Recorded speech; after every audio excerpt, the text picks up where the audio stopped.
de iniquidade, o descendente de Davi, o homem mais notável, ele ama a justiça, de iniquidade, o descendente de Davi, o homem mais notável, ele ama a justiça e o de iniquidade. Senhor, nessa noite nós nos colocamos diante de Ti, Senhor, como nós estamos. Tu sabes do nosso coração, Tu sabes dos nossos sentimentos. Nós confessamos que Tu és o Senhor de nossas vidas, o nosso Deus, o nosso Salvador, o nosso Libertador, e graças à Tua graça, Senhor, estamos aqui. Nós podemos, Senhor, ser participantes, Senhor, da Tua salvação, da Tua obra salvífica. Muito obrigado, Senhor, por essa oportunidade. Muito obrigado, Senhor, por poder Te adorar, poder Te louvar. Muito obrigado, Senhor, por poder compartilhar a Tua palavra, que nos salva, que nos liberta. Tu nos resgata, Senhor, manifestando o Teu amor por nós, para que nós, Senhor, possamos manifestar esse amor uns pelos outros. Que a Tua graça nos alcance ainda mais, que o entendimento chegue até nós ainda mais, e que Teu nome seja glorificado com as nossas ações, com as nossas atitudes, e que, Senhor, nós sejamos diante das lutas, diante das dificuldades fortes, que não vacilemos, que não hesitemos em continuar andando para frente, Senhor, mesmo que as coisas não estejam a nosso favor, mesmo que, Senhor, a gente não sinta, Senhor, o apoio, Senhor, das pessoas, Senhor, que talvez a gente esperava, Senhor, lá. Nós passamos, Senhor, tantas lutas, tantas dificuldades, e sofremos às vezes, porque o apoio que nós queremos, todos nós, Senhor, dependemos do Teu apoio. Perdoa os nossos pecados, Senhor, perdoa as nossas fraquezas, perdoa as nossas misérias, perdoa, Senhor, por às vezes, Senhor, afligir, Senhor, os corações das pessoas ao nosso redor. Perdoa, Senhor, para que a gente possa, Senhor, buscar em Ti, Senhor, buscar em Ti, e poder, Senhor, testemunhar, Senhor, a Tua grandeza, poder testemunhar a Tua glória, poder testemunhar o Teu amor. Senhor, nós esperamos as promessas do Senhor se cumprir em nossas vidas, e nessa esperança, Senhor, nós vamos caminhar, e nessa esperança nós vamos esperar, e nessa esperança nós vamos nos amar, e nessa esperança nós vamos nos ajudar, como diz a Tua palavra, e fortalecer um ao outro, até que chegue aquele dia, Senhor, onde todos nós queremos nos apresentar diante do Senhor. Porque, Senhor, as lutas podem ser difíceis, as lutas podem ser grandes, mas não são maiores do que o Teu favor, não são maiores do que o Teu cuidado, não são maiores, Senhor, do que aquilo que o Senhor pode fazer. E de repente, num momento, Senhor, numa ação, aqueles que choram poderão rir de alegria, poderão rejubilar-se, e é isso que todos nós esperamos. Colocamos, Senhor, diante de Ti nossas ansiedades, as nossas tristezas, as nossas aflições. Nós confessamos, Senhor, que sem Ti não sabemos viver, não podemos viver sem a Tua presença. Por isso nós pedimos que nesta noite Tu venha abraçar, Senhor, cada um, que Tu venha com o Teu Espírito Santo consolar cada um, direcionar cada um, que com o Teu Espírito Santo Tu possa, Senhor, trazer luz, trazer cura às feridas emocionais, trazer cura às feridas físicas. Que a Tua palavra essa noite, Senhor, possa ser remédio, sustento para a nossa vida, e que nós, Senhor, diante da Tua palavra, possamos nos posicionar para glorificar o Teu nome, em nome de Jesus. Amém? Glória a Deus. Amém. Vamos dar continuidade ao nosso estudo que a gente estava fazendo. No último trecho que a gente leu Lucas 8, Evangelho de Lucas 8. E só que eu quero trazer ainda uma meditação a partir do versículo 16, que traz bem claro ali, irmãos, uma situação que quando a gente vê o contexto e fica pensando no contexto, a gente não pode desvirtuar o contexto das palavras por entendimento paralelo, se bem que não deixa de ser verdade no versículo 17 que está escrito, mas quando ele fala aquilo no 17, era a respeito do contexto que ele estava falando, era a respeito do contexto. Então se a gente vê o 16 lá, diz assim, ninguém acende uma lamparina e depois coloca debaixo de um cesto ou de uma cama. Pelo contrário, a lamparina é colocada no lugar próprio para que todos entrem e vejam a luz. Isso me chamou a atenção, esse versículo. Por quê? Porque no contexto está falando da parábola do semeador. E ele fala da forma como a gente deve ouvir, e quem viu ou escutou no domingo passado, ele estava falando sobre a forma como que cada um recebe a palavra de Deus. Então ele está querendo dizer bem claro ali, porque lá no Salmo diz que a palavra é lâmpada para os nossos pés. Então se eu ouvi, se eu entendi, deve ter uma luz que foi acesa dentro de mim. E ele está no contexto falando isso. Ele está dizendo que ninguém acende uma lâmpada e depois coloca debaixo de um cesto ou de uma cama. Assim como essa luz que está acesa aqui, ela foi colocada no local, não é porque é de honra, é porque ela tem uma finalidade. Ela foi acesa com uma finalidade de iluminar. Então ela não pode ser posta debaixo das cadeiras, ela tem que ser colocada no alto. Então quando a palavra de Deus ilumina a nossa alma, o nosso entendimento, tem que ficar evidente que existe uma luz, tem que transparecer essa luz. É impossível que, uma vez iluminados pela palavra de Deus, você não ilumine pessoas.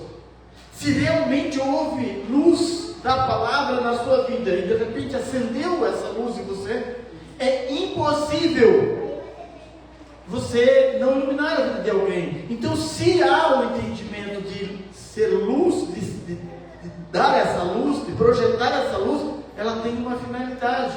Ela vai ser colocada no seu devido lugar. Tem que ser colocado. Então, talvez eu pense assim: não, eu entendo, eu compreendo, mas eu não estou transparecendo o meu entendimento para ninguém, eu não estou levando a palavra para ninguém, eu não estou mostrando essa luz para ninguém. Então, se eu não estou mostrando essa luz para ninguém, para que acendeu essa luz então? Então ele está querendo dizer nesse contexto que esse entendimento precisa vir e me acender para que eu seja luz para os outros. É tanto que em Mateus ele diz: vocês são a luz do mundo. E ele termina em Mateus dizendo que os homens vejam as vossas boas obras e glorificam o nosso Pai. Então a luz do entendimento que você tem não é seu. A luz do entendimento da palavra que eu tenho não é meu. Eu preciso iluminar alguém, clarear a vida de alguém, porque muitas vezes a gente pensa que Deus nos resgatou para que a gente viva uma vida boa. Não, para que a gente prospere. Sim, é importante prosperar, você prospera, tudo isso, mas isso tudo fica muito efêmero, sabe? Qual vai ser o dia que você vai perceber que tudo isso é ilusão? No dia que ele chamar a gente. O que vai adiantar eu ter prosperado na minha vida? Você lembra daquele homem da parábola, aquele rico da parábola, que disse, ele teve uma grande colheita, ele disse: eu vou destruir os celeiros velhos, eu vou construir novos, e eu vou dizer à minha alma: regala-te, tem muitos para viver. Aí Jesus disse: louco, hoje mesmo eu pedirei conta do que tu tens. Então Deus, ele nos traz luz, ele nos faz prosperar, sim, mas para quê? para a gente viver a nossa própria vida. Olha o jovem rico. Ele era próspero. Então, quando se trata do entendimento da luz da palavra, quando o Senhor te faz luz, Ele quer que você ilumine alguém. Tanto é que Ele diz assim: o que eu falei para vocês, as escondidas, publicai em cima dos telhados. E nesse outro versículo, no 17, quando ele fala, pois tudo que está escondido será descoberto, ele está falando do mesmo contexto. O contexto da palavra, porque é impossível que a palavra esteja fervendo, que o amor de Deus, que a misericórdia de Deus, que a bondade de Deus, que a graça de Deus esteja na sua vida. É impossível que, se estiver na sua vida, é impossível que você não transpareça isso a alguém, você não deseje levar isso a alguém.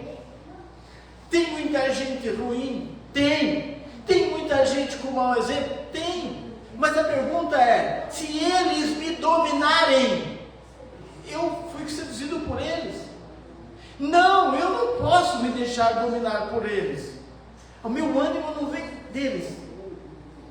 A minha luz não vem deles. O meu entendimento não vem deles. Na verdade, eles me fazem ver que esse entendimento consigo discernir o que é certo, o que é errado. E eu consigo perceber o que eu posso fazer e o que eu não posso, o que eu posso aceitar, o que eu não posso, o que eu posso acreditar e o que eu não posso, com quem eu posso andar e com quem eu não posso. Essa luz que o Senhor nos trouxe foi para nos livrar. Tanto é que em João 8,32 diz: vocês vão conhecer a verdade vai vos libertar. Vai libertar da dependência, libertar de ficar esperando pelos outros, porque você é luz. Você foi chamado para ocupar um lugar, não por honra, destaque, não, porque a luz só tem uma finalidade, para ser colocada ali. Você tem olhos para ver? Glória a Deus. Mas faça os outros ter também. Busque a Deus para que você possa ser um instrumento para que os outros enxerguem também. Porque senão, para que acendeu a luz?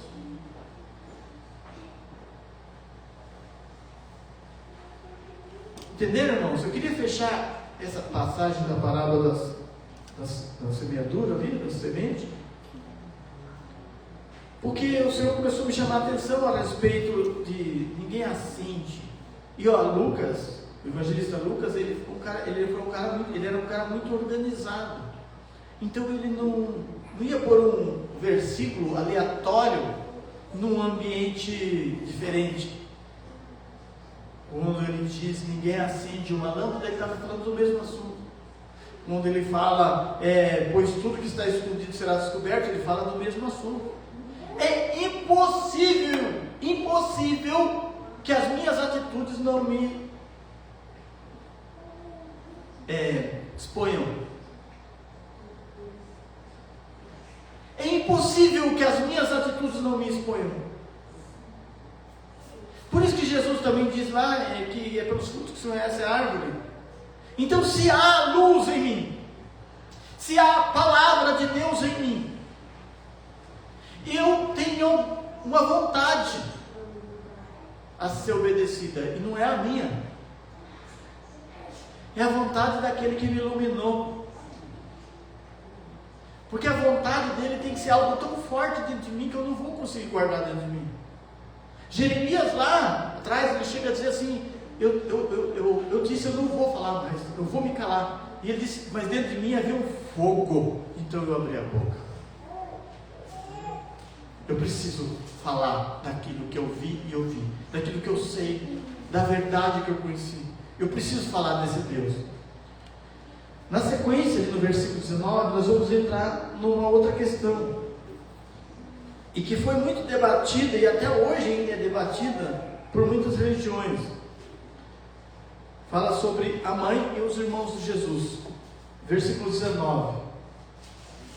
A mãe e os irmãos de Jesus vieram até o lugar onde ele estava, mas, por causa da multidão, não conseguiam chegar perto dele. Então alguém disse a Jesus: A sua mãe e seus irmãos estão lá fora e querem falar com o Senhor.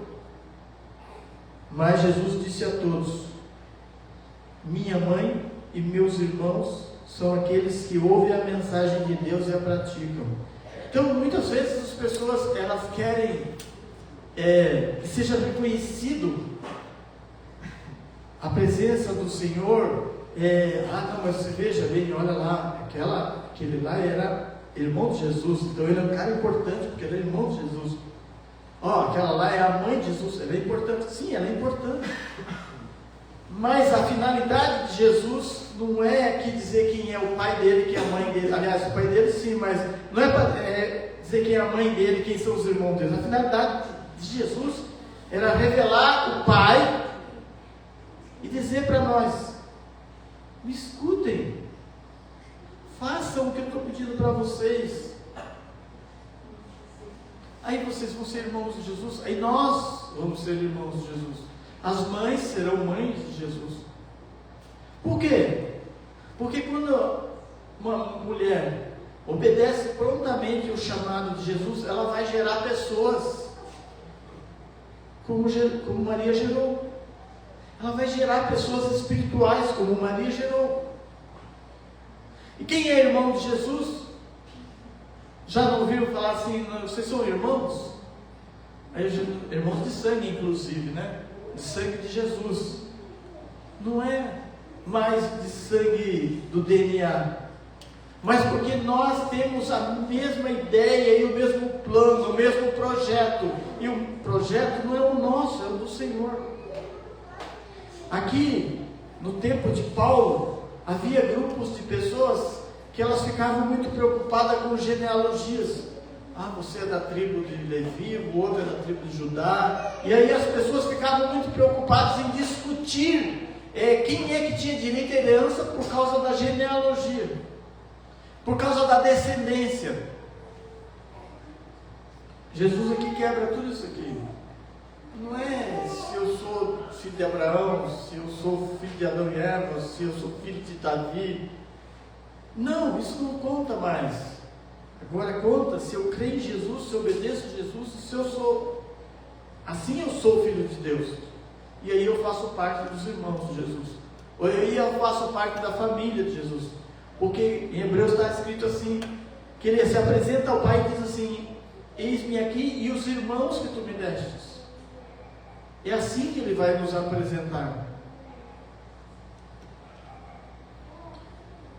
Na passagem de Lucas, no capítulo 22, do 8:22, diz assim: certo dia, Jesus subiu num barco com os seus discípulos e disse: vamos para o outro lado.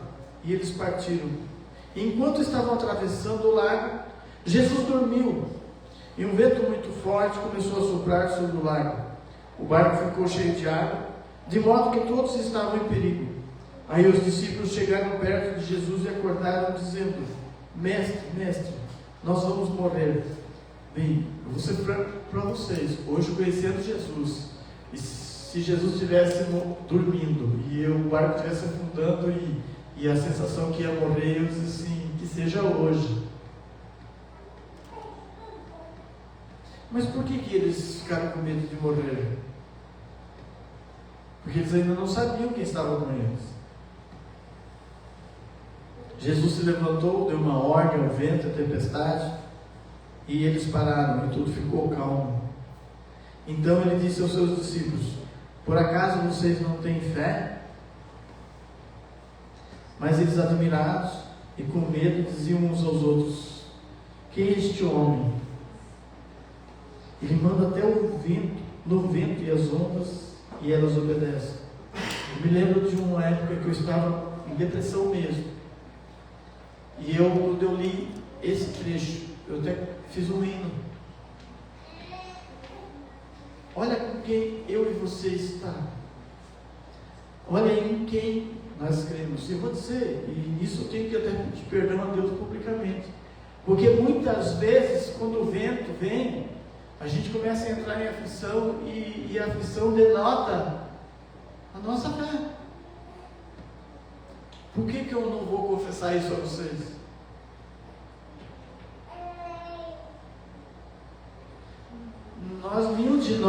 foi colocado diante de uma fornalha, foi? Pois é, estavam os 3 jovens lá e a ordem era para se ajoelhar diante da imagem de Nabucodonosor, senão iam ser jogados na fornalha. Eles não se ajoelharam, deram chance para a segunda vez, eles não se ajoelharam. E aí, vocês não vão se ajoelhar? Não. Ele disse: se aprover Deus nos livrar hoje, tudo bem. Mas se não aprover, estamos aí. Vamos embora. E eles foram para a fornalha e o milagre aconteceu. Então, é verdade, irmãos, que diante de algumas situações, a gente se aflige. Mas sabe por que a gente se aflige? Não é porque a gente escuta a palavra de Deus, é porque a gente escuta outras palavras que brotam aqui dentro. Algumas palavras do inimigo começam a dizer: vai acontecer isso, vai acontecer aquilo outro. E a gente, em vez de dar ouvido àquilo que o Senhor, que está no barco, né? O Senhor está no barco ali. Senhor, vou morrer, Senhor. Senhor, eu não vou suportar isso, Senhor. Senhor, eu não vou aguentar essa situação, Senhor.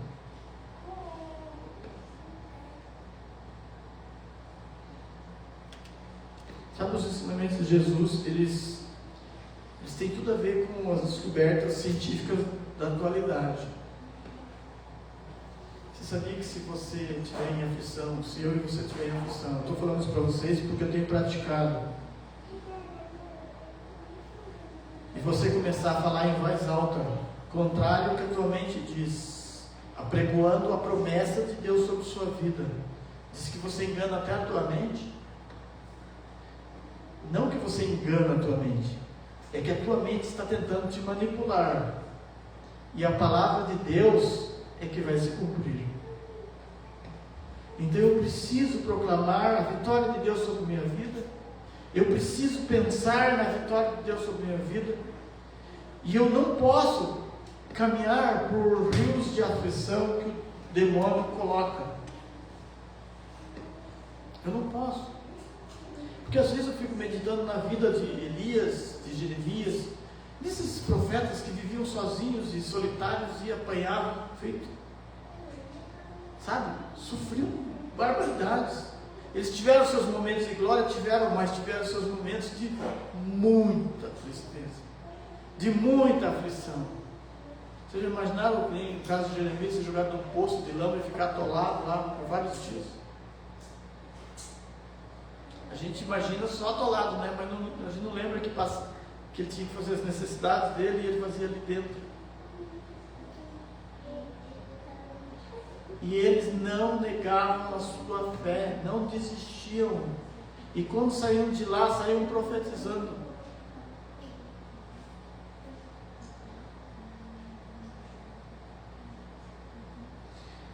Nós temos que pedir muito a Deus a graça de ser rocha, como o Senhor é rocha.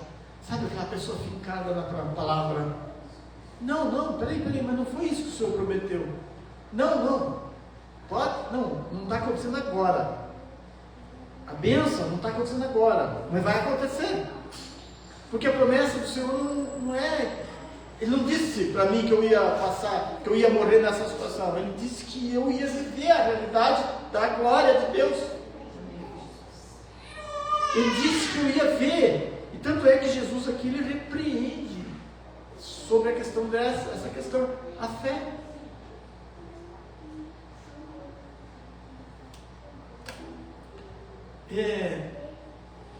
Na visão de Ezequiel, diz que as rodas que giravam o carro onde era o trono de Deus, diz que só giravam para frente, não giravam para trás. E isso nos faz entender que a nossa fé, ela não tem que olhar para trás e ser cumulativa de coisas ruins, porque senão a gente vai parar, a gente vai desistir. Mas a pergunta é: eu vou desistir para quê? Eu vou parar para quê? Se desistir e parar resolvesse o problema, era hoje que eu faria isso, mas não vai resolver.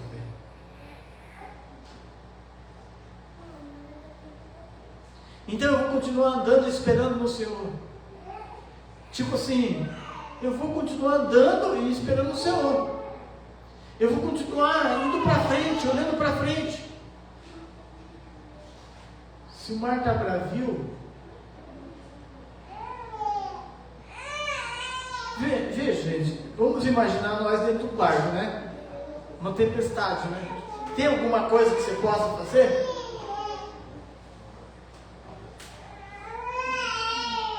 Mas se minha fé está firmada naquele que manda no vento e na tempestade,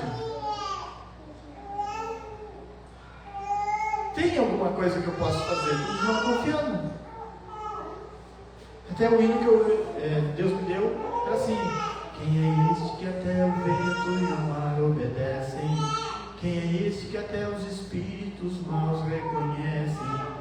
Quem é este que aqui chegou para me libertar? É Jesus, o Filho de Deus, que está neste lugar. Quem é este que diz que me ama e quer me perdoar? Quem é este que comove o meu ser e quer me transformar? Quem é este que aqui chegou para me libertar? É Jesus, o Filho de Deus, que está neste lugar.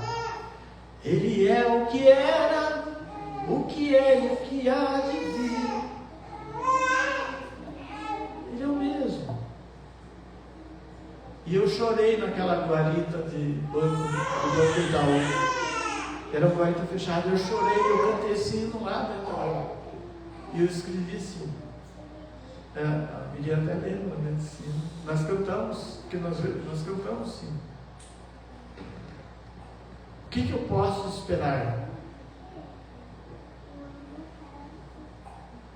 Tudo. O que eu posso esperar? Tudo. O que eu posso esperar da parte de Deus? Tudo. O que eu posso esperar? Tudo. Eu vou repetir isso quantas vezes for necessário. Sabe por quê? Porque se eu não esperar em Deus, o que eu posso esperar? Nada.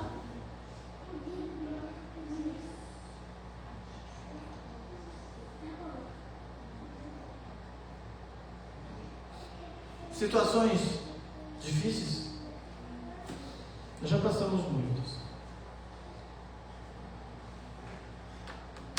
A gente fala assim, mas essa aqui é mais dolorida do que as outras. Mas deixa eu afirmar uma coisa, haverá uma mais dolorida ainda. Sabe qual é? A hora que eu e você tiver que partir, se os nossos olhos estiverem nesse mundo, vai ser muito dolorido. A hora que pessoas que nós amamos tiverem que partir, se os nossos olhos estiverem esperando nessas pessoas, vai ser muito dolorido, não vai? Ou seja, é como se o nosso sonho, a nossa esperança vai embora. Então haverão muitas outras lutas a gente passar. Mas como é que a gente vai contar o testemunho se não tiver luta? Como é que a gente vai contar o testemunho?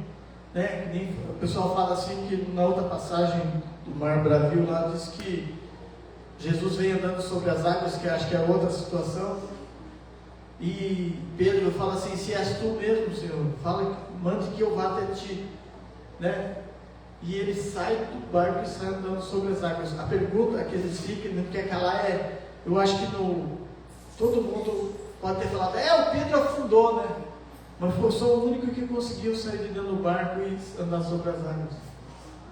É o único que pode dizer assim: eu saí do barco.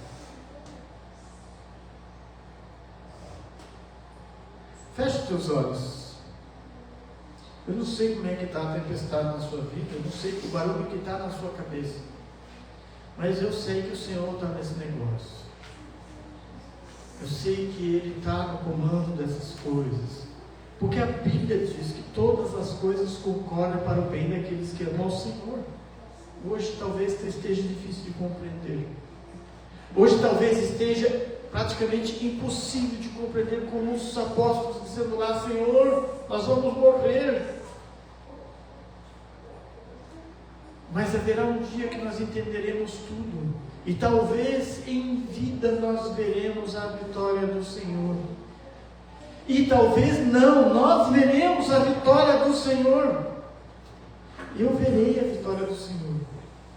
Porque o Senhor é poderoso para realizar muito mais do que nós pedimos ou imaginamos.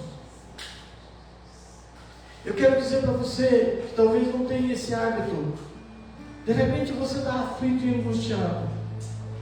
Nós temos, na sexta-feira, teremos 3 sexta-feira, e nós vamos estar indo orar lá no Pastor Luiz de Cristo, 15 para meia-noite até 1h da manhã, meia-noite e meia, 1h. E nessa última semana, nós fomos, o Pastor Luiz avisou na sexta-feira mesmo, e nós fomos, e foi muito bom. Voltamos lá restaurados. Mas uma coisa a gente precisa aprender a fazer é chegar diante do Senhor e dizer: Senhor, está doente? Senhor, eu estou doente. Diante do Senhor: Senhor, eu estou doente, eu preciso ser curado disso, Senhor. Eu preciso fazer que nem os apóstolos, Senhor, nós vamos morrer. Eu sei que Ele vai cobrar a nossa fé, mas Ele não vai deixar de nos atender.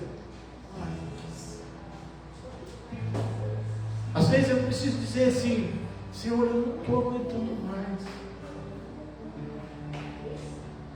Se você está nessa situação, no dia: Senhor, eu não estou aguentando mais. Senhor, se Tu tem um plano na minha vida, um plano que eu tenho testemunho da Tua glória, muda essa situação, consola o meu coração, que Teu Espírito Santo venha sobre mim. Eu quero dizer, irmãos, que uma vez eu chorava para Deus assim, porque eu não conseguia ser santo, eu só conseguia pecar mais e mais. E eu estou lendo um livro de Romanos, de repente me deparei com um versículo que Paulo fala aos Romanos, que diz assim: feliz é o homem o qual Deus não lhe imputou o seu pecado. Eu me senti naquele lugar. Eu me senti, comecei a me alegrar e dizer: Senhor, obrigado porque eu sou feliz. Porque embora eu pecador, embora eu tenha pecado, no fundo, Senhor, no fundo, no meu íntimo, eu tenho a Tua lei dentro de mim e eu não queria ser assim. Mas eu senti uma alegria muito grande, porque o Senhor dizia para mim: feliz és tu, filho, que eu não imputei o pecado a ti. Então é necessário que a gente confesse ao Senhor as situações, que a gente confesse ao Senhor as situações. É preciso que a gente diga da dor, da aflição, da angústia. É preciso que a gente, na intimidade, faça isso. E eu digo para os irmãos, se você puder, pôr na sua agenda. Sexta-feira, 15 para meia-noite, lá na Cachoeira, Pastor Luiz de Cristo lá. Coloque. Mas se você quiser fazer isso toda noite, para pôr o teu despertador, para tocar na madrugada, para você acordar, para dizer: Senhor, está doendo aqui. Eu estou aflito, eu estou angustiado. Eu preciso desse livramento. Eu preciso desse livramento. Eu preciso da Tua graça. Senhor, nós nos colocamos diante do Senhor. Como nós estamos, Senhor, sem demagogia nenhuma. Senhor, nós precisamos do Senhor, da Sua presença. Nós precisamos que o Senhor venha dar uma ordem, Senhor, aos ventos, a essa situação. Nós precisamos que Tu venha, Senhor, dar uma ordem e dizer: aquieta-te. Nós precisamos que Tu venhas dizer: abre essa porta. Nós precisamos que o Senhor venha dizer: seja curada essa enfermidade. Nós precisamos, nem que nós tenhamos que ser repreendidos, talvez pela nossa falta de fé, mas nós estamos no barco com o Senhor, e nós queremos permanecer nesse barco, porque nós sabemos, Senhor, que se ele afundar, o Senhor vai dar a capacidade de nos tornarmos, Senhor, pessoas que respiram debaixo d'água. Porque, Senhor, não há possibilidade do Senhor estar conosco e as coisas darem errado por si só. Não há formas. Só tem uma forma, porque a Tua palavra garante que nós somos mais que vencedores pela virtude daquele que nos amou. Por isso entregamos, Senhor, na Tua presença, nossa vida, nossos ouvidos, e que nós sejamos, Senhor, essa lâmpada acesa, que é colocada no local de destaque, não por ser melhor, mas porque tem função, mas porque tem o objetivo de estar ali. Que nós sejamos, Senhor, essas pessoas que manifestam que realmente o Senhor operou em nós e tem cuidado de nossa vida, e nós entendemos que os que andam com o Senhor não tem somente que andar com o Senhor, mas também sofrer com o Senhor. Porque quem segue o Senhor vai parar no Calvário, mas do Calvário, Senhor, tem ressurreição. No Calvário tem perdão. No Calvário tem cura. No Calvário tem libertação. No Calvário tem transformação. No Calvário tem vida eterna, Senhor. Que Teu nome, Senhor, seja glorificado em nossas vidas. Que nós possamos Te glorificar por nossas ações. Em nome de Jesus.